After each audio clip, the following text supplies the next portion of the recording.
We divide 919 by 5 in long division method. 5 times 1 is 5. On subtracting we get 4. So now we put down this 1 and it is 41. 5 times 8 is 40. On subtracting we get 1.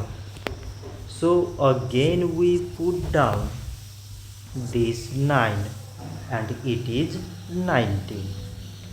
5 times 3 is 15. On subtracting we get 4.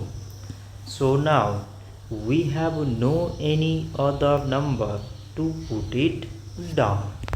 So we take here decimal so that we put 0.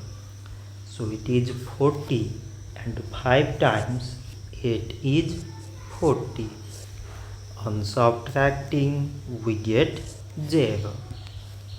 So 919 divided by 5 is 183 decimal 8. So this much for today and thanks for watching.